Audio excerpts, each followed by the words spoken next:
Fidèles téléspectateurs de Malaika Télévision, bonsoir et bienvenue dans Politique à la carte. Vous le savez, votre rendez-vous hebdomadaire d'analyse et de décryptage de l'actualité politique en République démocratique du Congo. Après un moment de trêve, nous revoici encore dans notre rendez-vous de chaque semaine. Aujourd'hui, vous le savez, la République démocratique du Congo, l'actualité politique est dominée par la nomination de nouveau Premier ministre, ou mieux nouvelle première ministre. Il s'agit d'une dame, Judith Suminwa Toulouka, qui a été nommée comme chef du gouvernement par le chef de l'État, Félix-Antoine Tshisekedi. C'est elle qui a désormais la charge de matérialiser le programme, le projet de société de Félix-Antoine Tshisekedi, ce projet qui a fait à ce que ce dernier soit réélu à la tête de la République démocratique du Congo. Alors, nous allons essayer un peu d'analyser, de comprendre qu'est-ce que cela signifie, parce que vous le savez, c'est depuis que la RDC existe, depuis l'indépendance, que pour la toute première fois, une dame va prendre ou a pris la tête de la primature, la tête du gouvernement. Quel est le message que Félix-Antoine Tshisekedi a voulu transmettre à ses compatriotes? Nous allons parler donc du profil même de Judith Suminwa Toulouka. Nous allons parler des défis auxquels elle est confrontée, par où elle devrait commencer. Et nous avons choisi de parler principalement de trois secteurs, notamment le secteur de la sécurité, le secteur de l'économie et aussi au niveau politique. Parce que vous le savez, la situation politique en République démocratique du Congo est toujours en ébullition. Alors, pour en parler, vous le savez, ici sur ce plateau, je reçois la majorité ainsi que l'opposition. Et à ma gauche, je suis en train de recevoir l'UDPS, représenté ici par Chibwabwa Akab, qui est donc au cadre de l'UDPS. Bonsoir et bienvenue dans Politique à la carte. Bonsoir, Monsieur Narcisse. Merci pour l'invitation à Malaika Radio et Télévision, à vous-même. Bonsoir et mes respects à toutes celles et ceux qui nous suivent et nous regardent en ce moment. Aimez les Congos, aimez les Congolais. C'est par cela que nous allons vaincre tous les défis qui s'imposent à nous dans cette communauté de destin patriotique à laquelle je convie chacun et chacune d'appartenir. Merci beaucoup. Voilà, en face de vous, l'opposition ici représentée par Essidé de Martin Fayoulou au Malidi, par M. Denis Belessi. Bonsoir et bienvenue dans Politique à la carte. Bonsoir. Nous n'avons qu'un seul État, une seule nation, la République démocratique du Congo. Mais ce que nous devons nous battre, c'est de redonner à ce peuple sa dignité perdue. Il y a les robinets, mais l'eau ne coule pas. Il y a le plus grand barrage du monde ici, barrage d'Inga, mais les gens n'ont pas d'électricité. Il y a des vieilles écoles qu'on ne parvient pas à réhabiliter. Le taux de chômage de la population très exagéré. C'est par manque d'amour et la cohésion nationale. Voilà, on va revenir sur tout ça. Et pour finir cette présentation, nous allons être aussi éclairé par des analyses un tout petit peu des partis de toutes ces tendances politiciennes. Je reçois sur ce plateau un scientifique. Il s'agit de Michel-Ange Ndoua. Il est bien sûr enseignant, expert dans des questions économiques. Avec lui, nous allons essayer un peu d'analyser toute cette histoire, mais notamment, il va aussi nous éclairer, nous donner son expertise, sa lecture sur l'aspect économique qui est parmi les défis à relever pour le prochain gouvernement. Bonsoir et bienvenue. Bonsoir, nous vous remercions pour l'invitation et nous sollicitons un bon échange avec les collègues sur ce plateau. Voilà, donc c'est pas tombé dans les oreilles de sourds, ils l'ont entendu, ils sont assez responsables pour mener un débat citoyen, un débat pédagogique pour que vous qui nous suivez à la maison, vous fassiez une idée sur la marche de la République démocratique du Congo. Alors, sans plus tarder, on va commencer. Voilà, 1er avril, tout le monde a pensé au poisson d'avril, mais c'était la réalité. Judith Suminwa Toulouka, nommée Premier ministre en République démocratique démocratique du Congo. Je commence avec vous, Sibobo Akab. Vous avez suivi, comme nous tous, bien que vous êtes de l'UDPS, je ne pense pas que vous étiez au courant que ça serait elle qui allait être nommée, quand bien même elle est de l'UDPS. C'était quoi votre réaction quand vous avez suivi ça? Merci beaucoup pour la question. Je pense que la nomination de la première ministre, Judith Suminwa, relève du pouvoir discrétionnaire du président de la République, auquel cas aucun membre de l'UDPS n'était au courant de ce qui allait se passer le 1er avril, où tout le monde a cru comprendre que c'était un poisson d'avril, de voir pour la toute première fois une dame avoir le pouvoir investi de mener l'action gouvernementale. Donc, ma réaction était une satisfaction parce que nous savons tous que le président de la République, chef de l'État, Félix-Antoine Tshisekedi, il est le champion de la masculinité positive et il est celui qui a révolutionné la place et le rôle de la femme dans la société congolaise. Déjà, au niveau du gouvernement Samal Kondé, nous avions déjà une participation à plus de 30% du genre féminin. Et aujourd'hui, l'espoir est que, comme la première ministre est une dame, que nous ayons, pourquoi pas, un gouvernement paritaire, 50% femmes, 50% hommes, c'est dans le domaine du possible. Je salue également cette nomination de la première ministre qui est une experte de la bonne gouvernance et anciennement ministre de plan, c'est qui voudrait simplement dire que le président de la République n'a pas voulu perdre du temps à nommer quelqu'un qui est en dehors du rouage étatique et politique. Parce que vous comprendrez avec moi que la ministre du plan, parce que c'est d'elle qu'il s'agit, c'est elle le cerveau moteur de tout le réforme, tout le programme politique, économique du pays. Donc, avec Madame Judith Suminwa, nous osons croire, parce que sa nomination, c'est pour la toute première fois où une nomination d'une personnalité politique a fait l'unanimité. Parce que nous avons vu...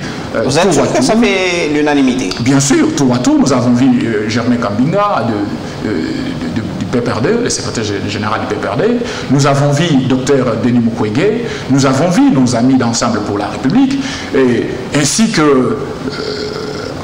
Dernièrement, je ne sais pas si SID s'est aligné aussi à féliciter la nomination de la première ministre. On va le savoir tout de suite. Seulement la quasi-totalité de la classe politique congolaise et de la société civile a accepté et salué cette décision courageuse du président de la République de confier la gestion du gouvernement. La satisfaction, c'est à quel niveau? Parce que c'est une dame ou parce qu'il y a de l'expertise? C'est à quel niveau? Premièrement, parce que c'est une dame.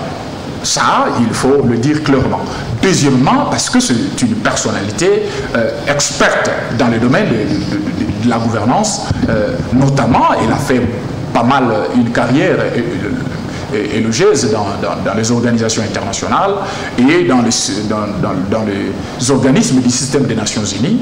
Et également, récemment, elle a été membre du gouvernement Sama Lukonde 2. Et donc, vous comprendrez que à partir de son profil, ça a mis tout le monde d'accord et qu'aujourd'hui, nous sommes rassurés que le sous-engagement du président de la République seront tout à fait rencontrés par cette experte de bonne gouvernance qui est Mme Judith Suminwa. Voilà, on va revenir quand même sur son bilan au ministère du plan. Voilà, apparemment, il y a des choses qui traînent encore dans ces tiroirs. Là. Le programme des 145 territoires, tout ce qu'il y a comme projet passe par le ministère du plan. On va y revenir. Le temps de, voilà, pour vous, SID, Denis Bélissi, c'est quoi?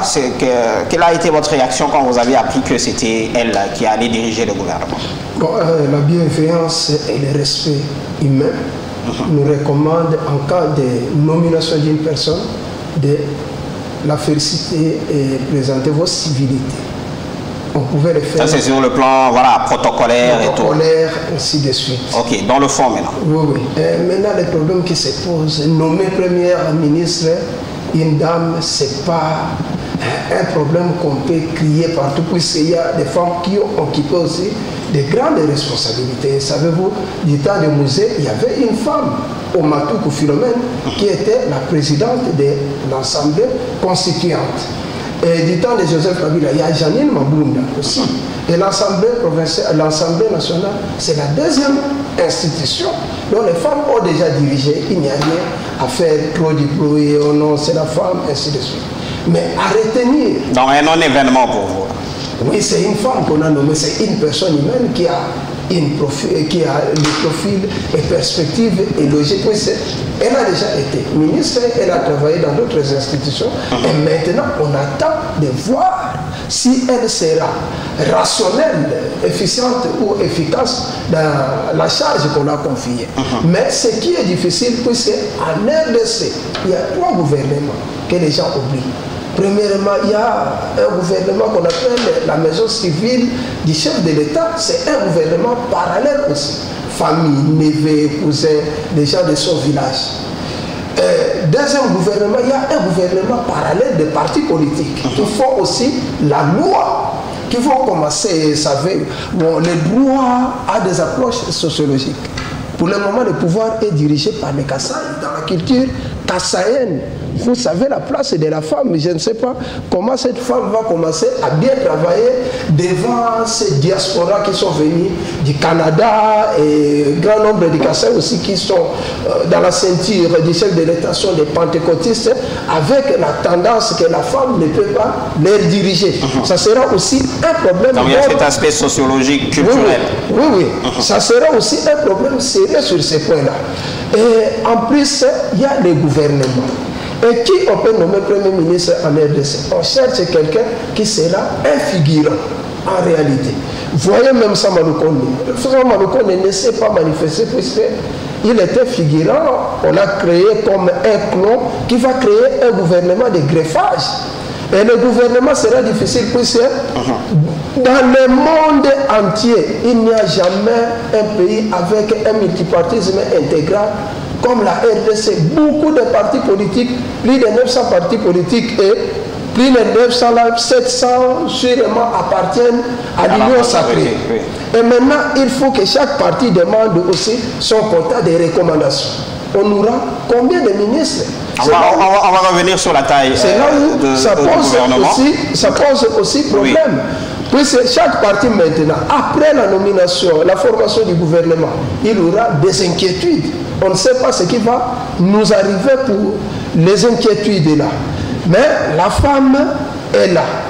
Et la femme a des recommandations que nous allons aussi faire.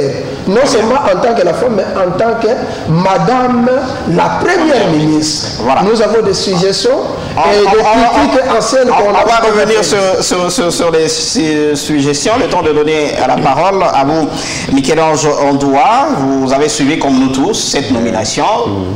Qu'est-ce que ça vous a inspiré? Qu'est-ce que vous vous êtes dit en premier, en tête, quand vous avez suivi ça? Bon, c'est la première fois qu'on nomme une dame, mais nous avons, la tendance était entre étonnement et surprise.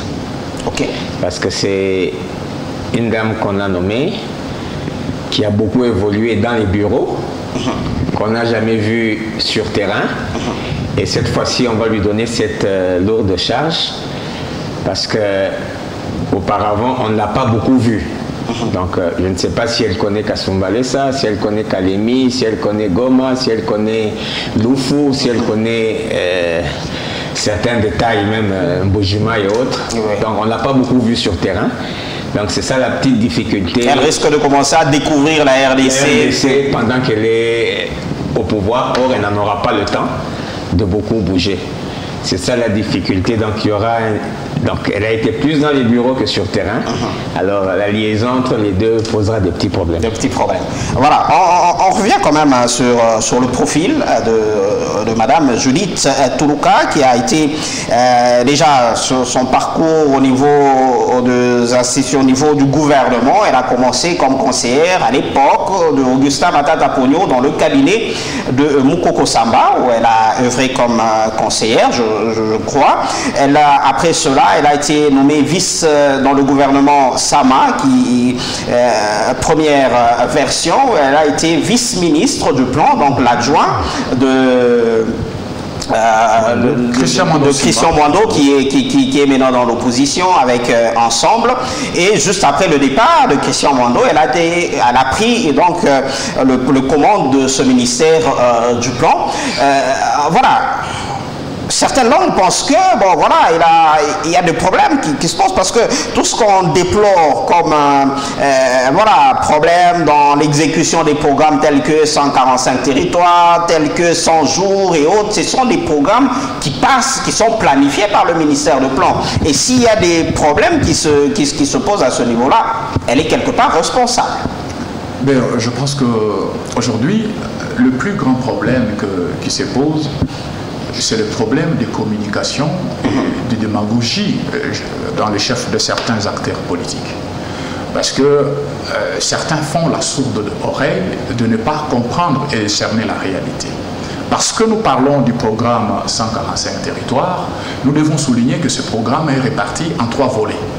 Le premier volet, c'était la construction, l'équipement des écoles, des centres de santé et des bâtiments administratifs. C'est le premier volet. Et ce premier volet a été entamé et le marché a été confié aux agences spécialisées. Nous parlons ici de PNUD, nous parlons de BSECO et de la CELI. PNUD qui serait familier vraiment à la première ministre. De développement. Oui. Et je vous rappelle que lorsque ces marchés ont été attribués à ces 3 agences, Madame Judith n'était pas ministre du Plan, c'est Christian Mwando Simba qui l'était. Donc c'est une précision de taille. Et lorsque ces agences d'exécution du PDL 145 territoires ont acquiescé la responsabilité, ils avaient été obligés, dans le cadre de la formation et du soutien aux entrepreneurs locaux, de ne recruter que les entrepreneurs locaux pour l'exécution de ces travaux. La question est celle de savoir, dernièrement, je crois avant d'être nommée, elle a fait une sorte de bilan. On parle de l'exécution à environ 26% seulement pour le programme de 145 territoires. Mais écoutez, c'est un échec. Le programme de 145, même à l'école, 26% c'est échec. Mais écoutez, le chèque, c'est par rapport à quel timing? C'est là le problème qu'il faut se poser. Le moment où Mme Souminois est en train de faire un petit bilan, parce qu'elle faisait partie du team 20, pour répondre à notre co-débatteur, M. Ndoua, elle a parcouru toute la République à la suite du président de la République, mais bien avant cela, elle a eu à visiter pas mal de provinces en tant que ministre du Plan. Donc elle connaît effectivement bien la République démocratique du Congo. Mais pour rebondir à votre question, c'est que lorsque elle parle, nous sommes au mois de décembre, et je vous dis que la livraison des infrastructures en rapport avec le programme de 145 territoires se passe presque chaque jour, chaque semaine, il y a toujours 1 ou 2 infrastructures qui sont livrées. Donc, le problème se pose à quel niveau? Premièrement, le territoire national a des difficultés d'accès. De la même manière que BSECO peut avoir accès, notamment ici à Kassenga, ce n'est pas de la même manière que PNUD peut avoir accès dans un village éloigné de la Mongala ou de la Chouapa. C'est donc tous ces problèmes, mais dans l'ensemble, toutes les infrastructures, excepté dans les territoires de Kwamut, dans les territoires de Massissi et Rutshuru, qui connaissent des problèmes d'insécurité aggravés, le reste des territoires, le programme a été lancé et les infrastructures ont été déjà lancées, donc les travaux ont été déjà lancés. Très bien. Mais le niveau d'exécution dépend d'une part de l'accessibilité au site et d'autre part de la vitesse avec laquelle on a recruté les agences locales d'exécution, parce que l'obligation avait été faite. Ces problèmes d'accessibilité, de retard et tout vont disparaître? Non, mais le problème est que tous les travaux ont été déjà lancés.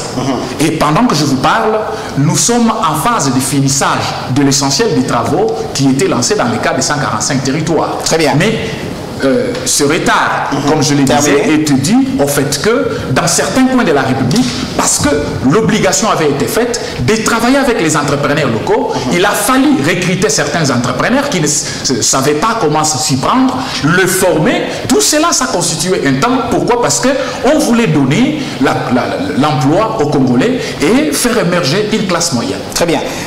Denis Bélissi, voilà, au regard du profil, de CV de Madame Judith, vous l'avez dit, hein, il y a de quoi voilà, saluer cette nomination et tout. Il y a quand même de l'espoir. Il y a quand même de l'espoir, mais le problème qui se pose, c'est le mode de fonctionnement de notre État. Puisque beaucoup de problèmes, les tâches qu'on cherche à attribuer à nos premiers ministres, on a déjà attribué ça au chef de l'État. En réalité, en RDC, le premier ministre n'a jamais été le chef du gouvernement. Le chef du gouvernement en RDC, c'est le président de la République lui-même. Non mais est-ce que là vous ne déformez pas les choses? Parce que le Premier ministre est là pour appliquer le programme, le projet de société du président de la République. Il n'invente pas. C'est pourquoi je vous dis ça. C'est un exécutant. C'est-à-dire le président vient avec son programme. Oui. Il présente son programme. On donne ce programme au Premier ministre. Mais les grandes prérogatives du fonctionnement de notre État, ça appartient toujours au chef de l'État lui-même. Si on prend par exemple les 4 ministères de la souveraineté, appartient au chef de l'État lui-même. Même en matière de sécurité que nous allons parler aujourd'hui. En termes de matière de sécurité, les ministres de la Défense, les ministres de l'Intérieur appartiennent au chef de l'État et le chef de l'État lui-même est entouré de qui? La DEMIA appartient au chef de l'État, ANER appartient au chef de l'État, la DGM appartient au chef de l'État. Et maintenant, le Premier ministre reste avec quoi? Puisqu'on parle de la sécurité, la Première ministre, ne va pas assurer sa fonction en tant que Premier ministre en matière de sécurité. Même quand on parle de finances de la République, on voit que la Banque centrale appartient au chef de l'État. Même le ministre des Finances appartient directement au chef de l'État. C'est pourquoi le Premier ministre en RDC pour bien travailler, c'est tout un problème. On vient avec les projets. On peut venir avec les projets. Et les projets là, c'est le chef de l'État lui-même qui les commande. Est-ce que cela ne dépend pas de la carrure ou de la personnalité de l'individu qui doit s'imposer? Non, mais vous allez vous imposer comment? On nomme selon l'obédience ou bien appartenance politique.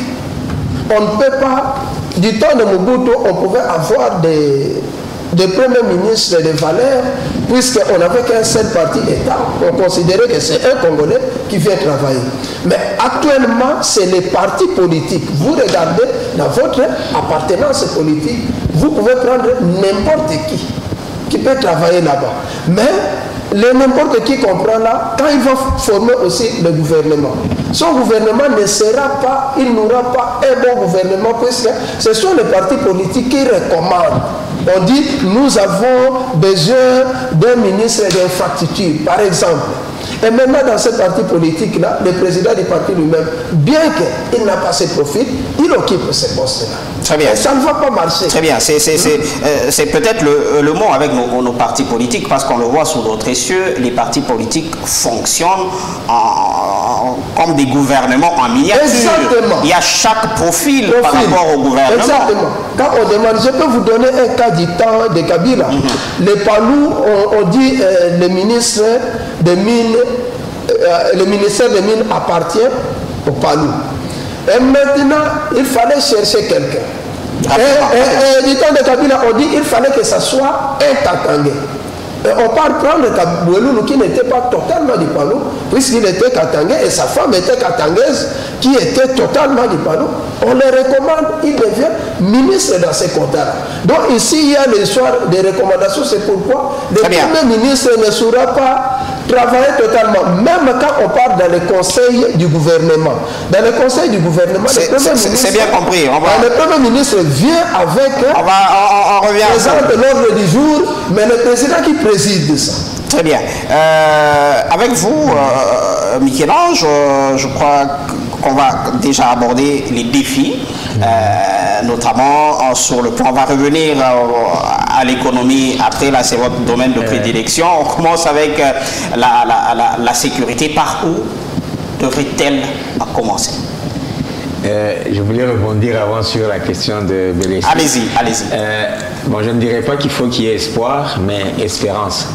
Et cette espérance va dans le sens où elle doit faire un effort de négocier un contrat face à face avec le président, du genre de ce qu'on a connu avec le Premier ministre Matata.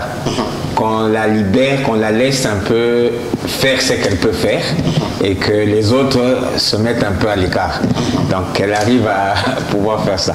Donc pour revenir à la question de sécurité, je crois que je serai très bref et suivre ce que la réalité des choses font. Il faut négocier. Les Américains qui dirigent le monde, les Occidentaux, qui appuient toutes les parties, nous exigent de négocier. Et je crois que c'est la solution la moins coûteuse. Je n'ai pas d'accord avec vous. C'est la solution la moins coûteuse. C'est ce que je peux dire jusqu'à ce niveau-là. Pour vous, question de l'Est, en tout cas, il faut mettre de l'eau dans le vin de chacun et parler. Oui.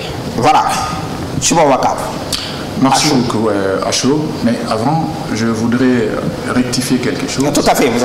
L'article 91 de la Constitution du 18 février 2006 stipule que le gouvernement définit en concertation avec le président de la République la politique de la nation et en assume la responsabilité.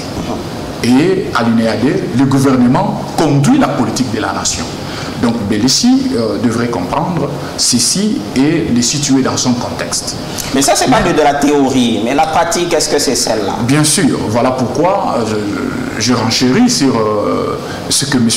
Doua a dit, que Mme Judith doit obtenir, réclamer ou obtenir d'avoir le franche-coudé, donc le main libre, afin de mener impérativement son action, parce que même si Belessi a semblé hésiter, c'est la personnalité de la première ministre qui pourra faire la différence. Si vous êtes très molle, peut-être que on peut grignoter sur certaines de vos attributions, alors que si vous êtes très regardante, ça ne peut pas se passer.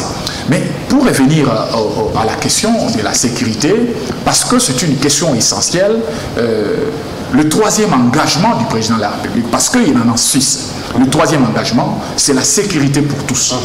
Et c'est sur ces engagements que le président de la République, Félix-Antoine Tshisekedi, a été reconduit de manière tout à fait éclatante. Et donc, sur le plan de la sécurité, les choses sont claires. Nous devons toujours avoir le droit de la pédagogie et du rappel constant à nos compatriotes que depuis que nous sommes objets de l'agression étrangère, je parle de 1996, jusqu'à nos jours, et différents épisodes de cette agression qui se sont mués en AFDEL, en RCD Goma, et en CNDP, en M23, tout ça, ce sont des formes d'agression qui se sont succédées sous divers types. Mais nous avons opté pour le dialogue, la négociation. Parmi ces agressions. Bien sûr, c'est la première agression. C'est la première agression qui a ouvert la porte de malheur aux Congolais. Très bien, c'était juste 10 millions de morts. C'est grâce à cause de cette parenthèse. Une parenthèse. Maintenant, qu'est-ce que nous avons remarqué depuis l'avènement de toutes ces rébellions et toutes ces agressions? Ce que le Congo a toujours négocié. Rappelez-vous qu'après que M. Laurent Désiré Kabila ait refusé catégoriquement l'option du dialogue, il sera éliminé de la manière que nous connaissons et que Joseph Kabila va accepter le principe du dialogue qui va nous conduire à Sun City. Et là, nous aurons un gouvernement de +4. Nous aurons la première fois la consécration, non, la deuxième fois, parce qu'avec Mouzé, nous avions déjà connu l'infiltration où James Kabarebe était chef des forces armées de la République démocratique du Congo, FAC, de cette époque-là.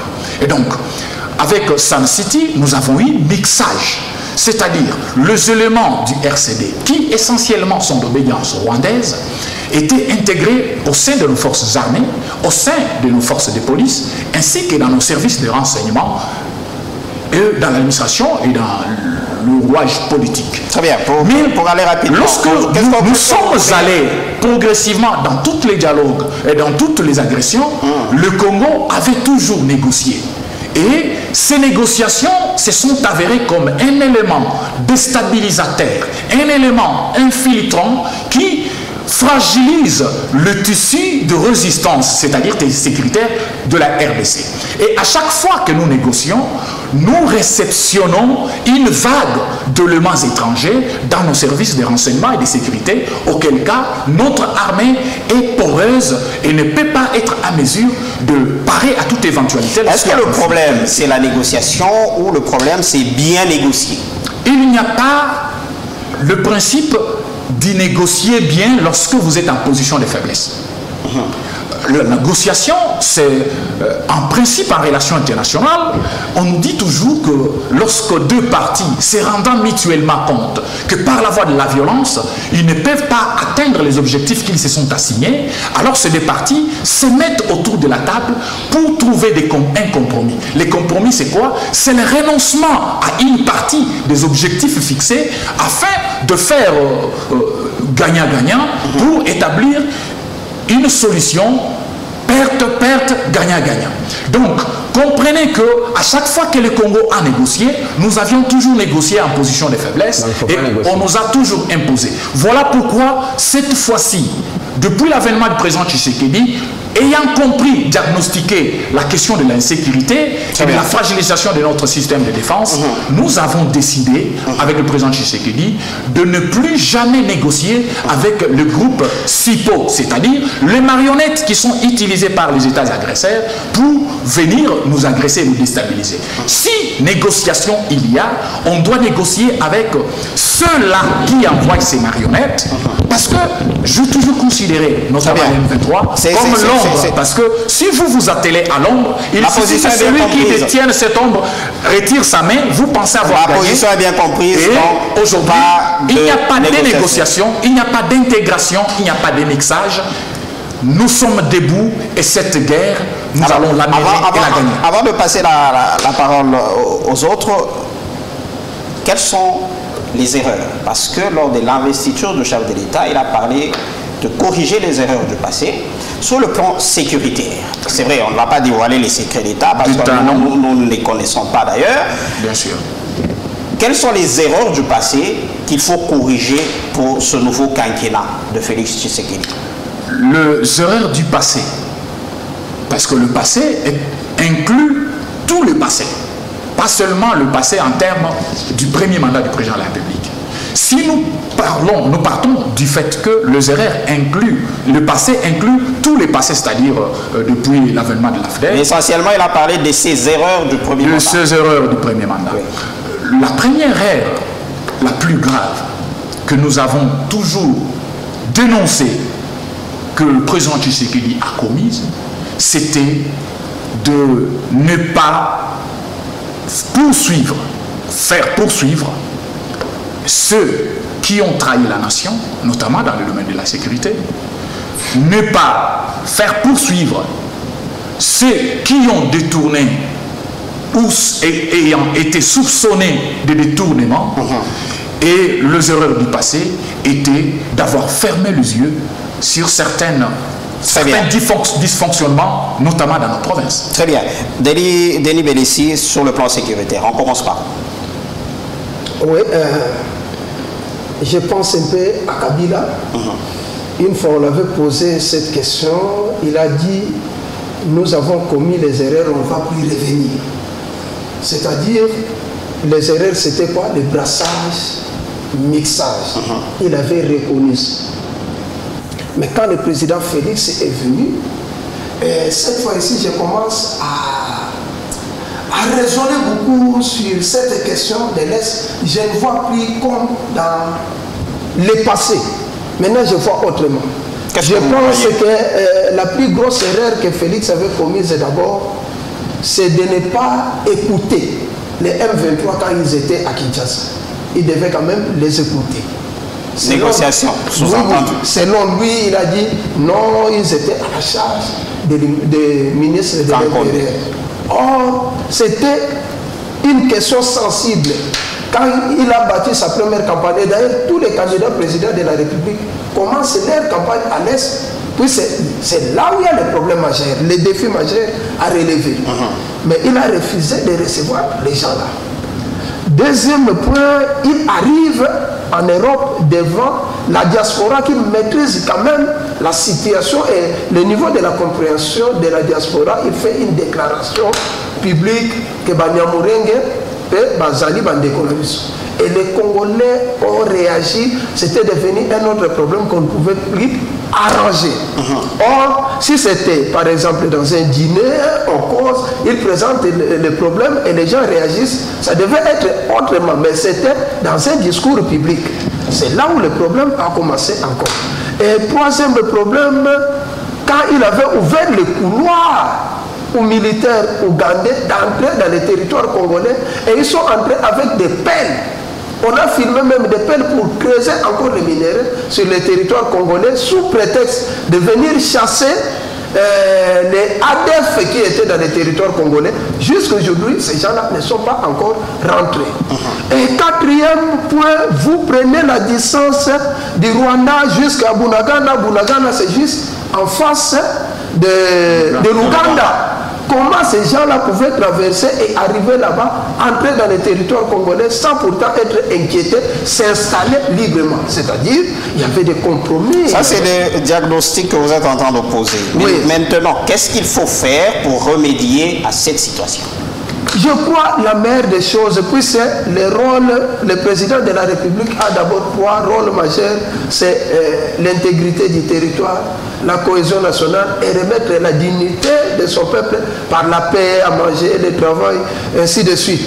Mais pour arriver à ce point, je crois qu'on doit encore dialoguer, connaître vraiment les réels problèmes de ces gens, parce qu'ils sont avec nous depuis longtemps. Bien qu'on dit, ils ne sont pas les nôtres, mais ils sont avec nous dans la fonction publique, partout, et même partout, à la ceinture du chef de l'État, là-bas, ils ne peuvent pas manquer. Dialoguer, c'est oui, dialoguer.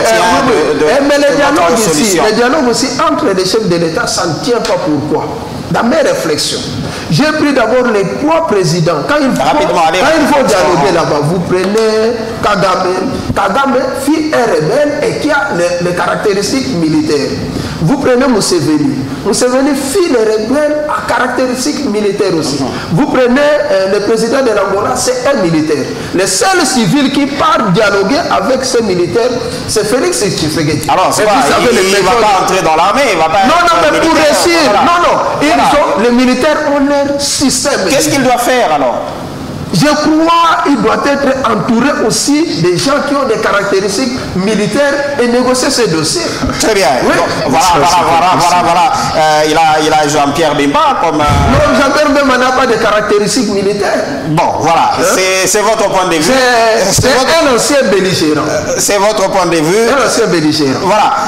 Avec vous, voilà, un mot par rapport à tout ce qu'il vient de dire avant qu'on passe à la partie économique. Moi, je suis dans la réelle politique. Oui. Tout dépend des rapports de force. Si le petit Rwanda s'entête, entre guillemets, c'est que derrière lui, il y a des grandes personnes. Voilà. Donc, on ne doit pas se faire d'illusions. Le monde est tel qu'il est. Tous nos enfants sont en Europe. Tous nos comptes en banque sont en Europe. Donc, nous dépendons de ces gens-là. Alors, pour gagner du temps et effacer un peu cette insécurité qui nous distrait, on n'a qu'à aller à la négociation, tout en étant patriote.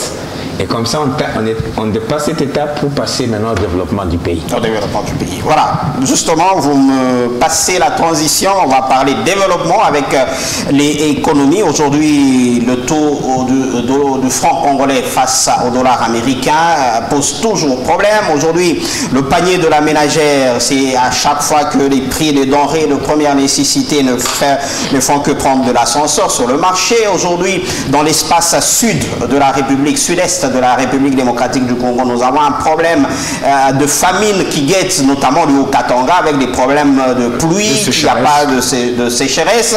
Donc à la période de soudure, on doit vraiment serrer nos ceintures. Voilà, par rapport à tout cet aspect voilà, social, économique, par où devrait commencer Judith Souminois à Toulouka? Là, je commence avec vous et vous allez intervenir en dernier.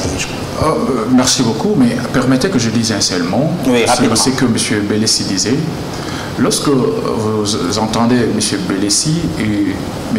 Doua insister sur le dialogue signifie quoi dans le cas concret du M23? C'est le respect de ce que le gouvernement, les accords que le gouvernement avait signés en 2009 et en 2012.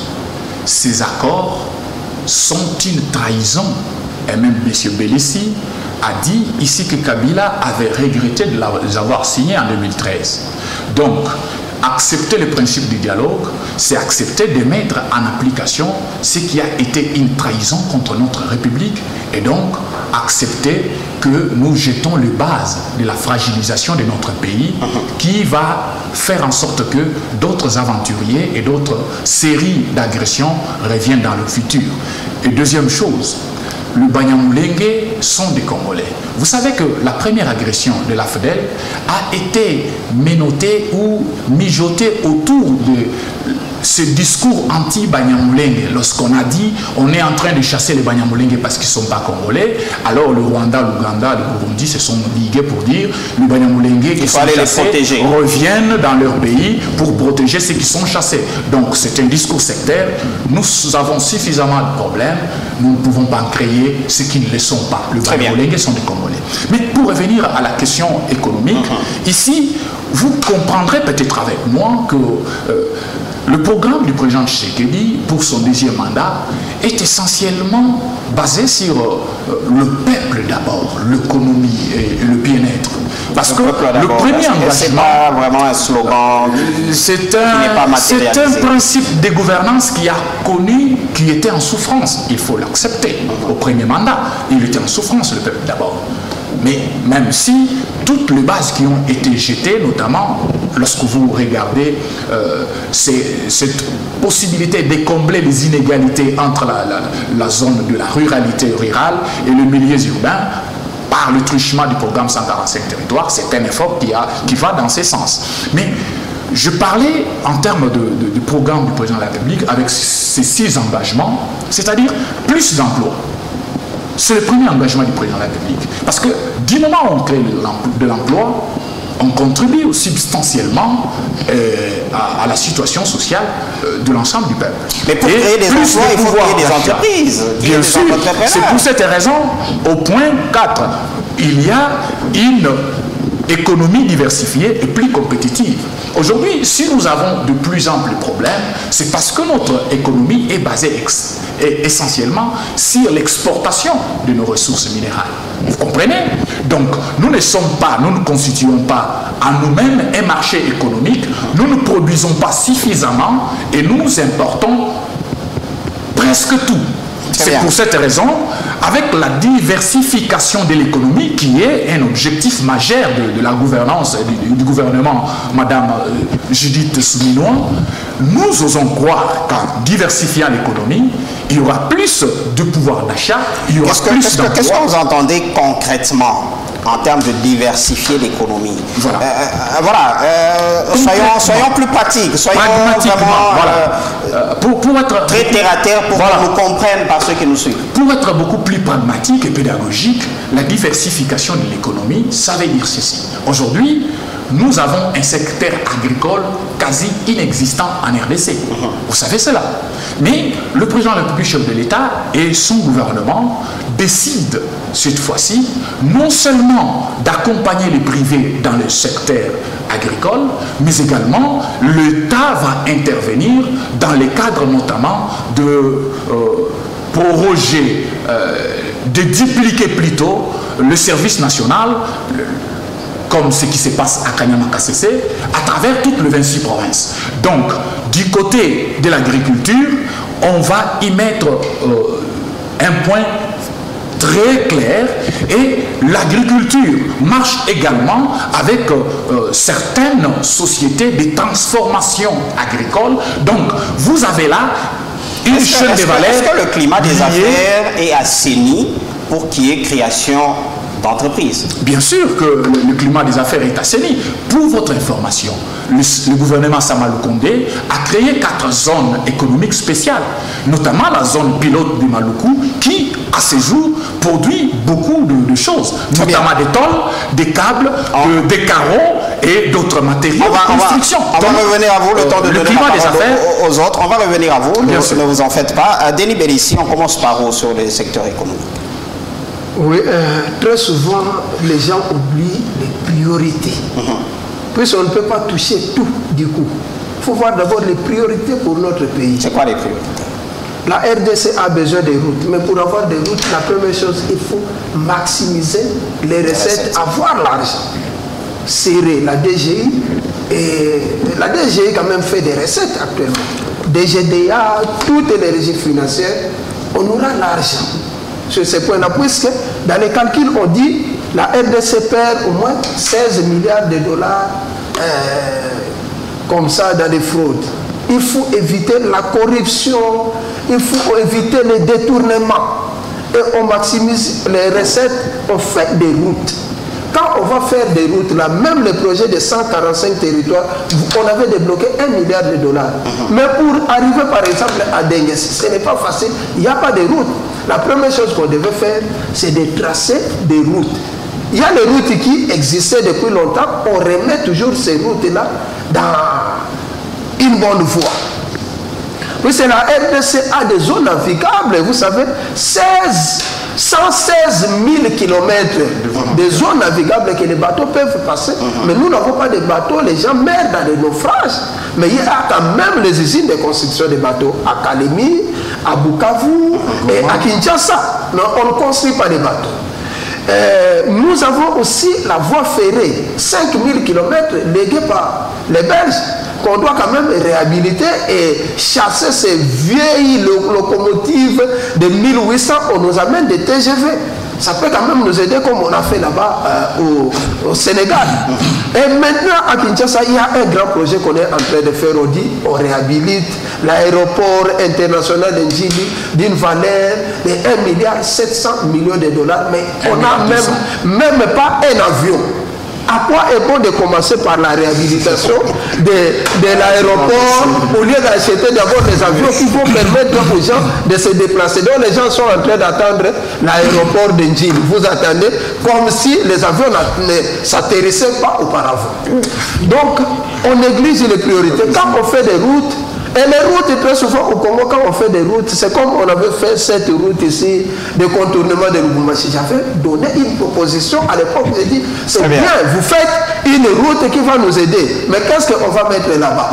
Il fallait prendre la DGDA, prendre OCC, prendre toutes les entreprises qui ont des rapports avec des transports, les agences à douane partent là-bas, et ça va créer une autre attitude, une autre atmosphère. On fait la route de Kasumane jusqu'à Lubumbashi, pas même une station de l'État, pas même des restaurants de l'État pour le tourisme. Donc, il y a beaucoup à faire. Ajouter de la valeur aux infrastructures. Oui, d'abord, les routes et valoriser les routes que Dieu lui-même nous a données. Savez-vous que si vous quittez Kinshasa jusqu'à Andemba, tout près de Mbujimaï, à 40 km de Mbujimaï, par bateau, il y a une route. Très bien, très par bien. La voie maritime, vous arrivez là-bas. Très bien. Mais les bateaux n'accèdent. C'est bien compris, c'est bien compris. Alors, Michel-Ange Douard, expert en économie, aujourd'hui, vous avez le diagnostic. Ici, je préférais que vous parliez en dernier pour avoir tout cet aperçu. Et aujourd'hui, par quoi devrait commencer ce gouvernement pour tant soit peu alléger, redonner quand même le sourire à la population congolaise? D'abord, Madame la chef du gouvernement est confrontée à beaucoup de problèmes. Donc elle hérite d'un tableau assez noir sur la production. On ne produit pas. La consommation, elle ne se fait pas, on mange mal, donc on ne sait pas qu'est-ce que nous consommons. La monnaie s'effrite, il n'y a pas d'emploi, les infrastructures inexistantes, donc on ne sait pas se déplacer, il n'y a pas d'énergie, l'éducation douteuse, la fiscalité aléatoire, la sécurité, le climat social pas très bon, il y a beaucoup de haine au sein de la population, le climat des affaires inquiétant, et enfin la gouvernance qui est catastrophique. Qu'est-ce qu'elle devrait faire pour changer tout ça? C'est notamment pas la gouvernance, parce que c'est lié aux individus. Parce que nous ne pouvons pas réformer le pays tant que nous-mêmes on n'est pas en bon état. L'homme congolais. L'homme congolais. Donc madame a beaucoup de problèmes. Mais pour ma part, j'aimerais de réduire le tout, notamment à ce qui est essentiel, notamment les infrastructures. Les 1 milliard de 145 territoires, ça nous fait plus ou moins 1000 km d'asphalte. Ça pouvait relier d'ici à Mbujimayi ou de Mbujimayi à Kinshasa. Et de soi-même, les gens allaient développer le pays. Il y a l'énergie, les gens en ont besoin, la sécurité et l'amour. Donc c'est les axes sur lesquels elle devait se concentrer et nous éviter tous ces tuyaux qu'on met où les gens se permettent de voler. Vous avez la gratuité de l'enseignement, ça pose problème. La gratuité de la santé, ça pose problème. Les 145 territoires, elle-même elle a dit, c'était un vaste programme éparpillé. Comment surveiller 145 personnes dispersées dans ce pays? C'était difficile. Donc, que l'État reste concentré sur ça, notamment aussi dans la gouvernance, le train de vie des autorités. Parce qu'on devrait réduire quelque peu. On laisse les gens qui fassent ce qu'ils veulent, mais que nous, on fasse seulement les routes et le courant. De soi-même, on va faire des hôtels, on va faire des stations. En allant à Mbujimayi, je vais tout faire. Donc, stations, hôtels, entreprises, les champs, de nous-mêmes. Donc, que les individus, l'initiative privée soit à notre disposition, que l'État installe les infrastructures. Voilà, je crois qu'on l'a vu même dans la ville de Lubumbashi, dans les coins reculés où jadis il n'y avait pas de l'asphalte. Au moment où il y a eu juste quelques routes asphaltées, le développement a suivi de soi. Automatiquement, les gens préféraient construire de belles maisons, les gens préféraient faire des commerces, terrasses et autres. Ça relevait tant soit peu la politique, en fait l'économie au niveau local. Ça c'est juste à l'échelle locale de la ville, mais au niveau national. Alors, je crois qu'on n'a plus de temps, pratiquement, on n'a vraiment plus de temps. On va faire le tout dernier tour de table sur cette question. Est-ce que devrait, je vous propose que vous y insérez aussi la taille du gouvernement. Est-ce qu'on doit avoir le même nombre de ministres? Est-ce qu'on doit réduire? Est-ce qu'il faut ajouter? Voilà, tout dernier tour de table. Je commence avec vous, Sibwabwa Akala. Merci beaucoup. Je pense que l'élément le plus essentiel dans les analyses, aujourd'hui, nous avons débattu la République de manière dépassionnée. Parce que, parlant des infrastructures, le président de la République a arraché à la renégociation du contrat des Sipomine une bagatelle somme de plus de 7 milliards de dollars qui doivent être investis dans le domaine des infrastructures. Aujourd'hui, dans l'A1 de Mme Soumino, il est prévu de construire plusieurs kilomètres de routes, notamment 2 routes principales sont concernées, la route nationale numéro 1 et la route nationale numéro 2. Donc, l'État est en train d'investir, mais nous ne devons pas faire la confusion entre le partenariat public-privé et le partenariat public simplement. L'État a le devoir notamment de construire les routes, mais également dans le domaine des partenariats public-privé, une entreprise étrangère notamment, MIDEF, l'entreprise turque a proposé des capitaux frais afin de nouer un partenariat avec la RDC dans la construction notamment des centres financiers et la construction de l'aéroport international de Ndili, mais également sur d'autres projets. Donc, ce sont des choses qu'il faut encourager. Aujourd'hui, le Congo est crédible et fréquentable. Les étrangers peuvent venir investir et attendre à récolter leur... Concluez. Et donc, pour conclure, je pense que en rapport avec la taille du gouvernement, nous devons nous rassurer que le travail de l'informateur qui avait été nommé quelque part formateur pour définir les éléments structurants du gouvernement, il était dégagé un principe selon lequel 10 postes, 10 députés nationaux équivalaient à un poste ministère, ce qui voudrait dire qu'on aura un gouvernement autour de 40-43 membres au total. Donc, très bien. Aujourd'hui... Merci. Merci. Vous avez pris beaucoup de temps pour conclure. On n'a plus de temps malheureusement. Mais il faut dire une chose, en tout cas, ça c'est aussi sérieux par rapport au climat des affaires. Aujourd'hui, on a crié, il y a cette histoire de guichet unique, mais il faut le dire, ce sont des faits. Quand vous allez au niveau du guichet unique, ici à Lubumbashi, vous n'avez pas tous les documents. Vous avez juste le RCCM, il n'y a pas l'identification nationale, il n'y a pas le numéro impôt, il n'y a pas le numéro, pour les pensionnés, en fait, au niveau de la caisse de sécurité, il n'y a pas tout ça. C'est une arnaque. Voilà, il faut vraiment que les choses changent et ce guichet unique soit réellement guichet unique. C'est une arnaque. Concluez. Oui, pour le gouvernement, je demanderai à la dame première ministre de nous former un gouvernement avec 33 ministres et 7 vice-ministres et de ne pas oublier aussi les 2 femmes qui étaient candidates présidentes de la République, Judith Bijou Bile et Marie-Thérèse Ekofo.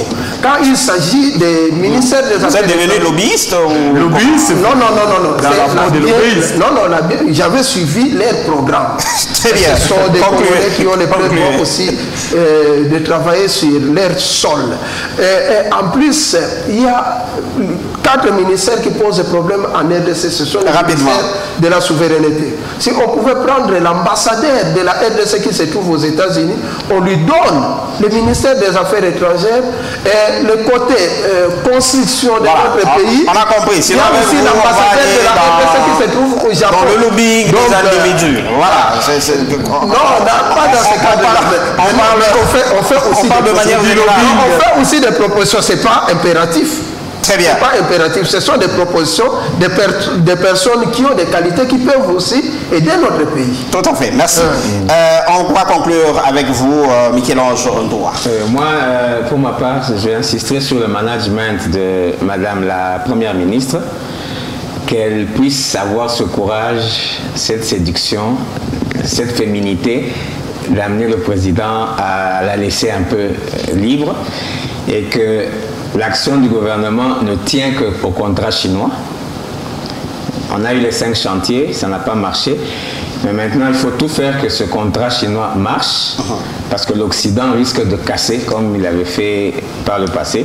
Et c'est ce contrat chinois qui pourra peut-être lui donner la possibilité de donner sa quote-part dans le développement du pays. Merci, voilà, fidèles de Malaika. Nous sommes pratiquement à la fin de Politique à la carte de ce jour. Ce qu'il y a à dire tout simplement, c'est que le bien-être de la population congolaise doit être l'essentiel, doit être la motivation de tout acteur politique, de tout membre du gouvernement. Et notre souhait est que ce nouveau gouvernement ne reprenne pas les mêmes têtes qu'on a déjà connues. Il y a assez de Congolais et de Congolaises capables d'occuper ces genres de fauteuil ministériel. On n'a pas besoin de revoir les mêmes personnes qui reviennent. On est dans l'UDPS, il y a assez de membres de l'UDPS qui peuvent remplacer les autres qui sont dans ce gouvernement. On est au PALU, c'est pas l'UNC, il y a beaucoup d'autres personnes qui ont étudié, qui ont la valeur pour occuper ce poste. Distribuez-vous, c'est vrai, il faut la question de la géopolitique pour que ce gouvernement soit représentatif, mais dans chaque groupe où vous devez tirer, on vous propose de nouvelles têtes, de nouvelles personnalités. On est fatigué de voir les mêmes personnes revenir. La RDC appartient à tout le monde et cette gouvernance doit être aussi il doit aussi y avoir alternance au sein de partis politiques qui vont composer ce gouvernement. Voilà, c'est la fin de Politique à la carte de ce soir. Je rappelle que je recevais Siboaboa Akab, il est au cadre de l'UDPS. Merci d'être passé dans Politique à la carte.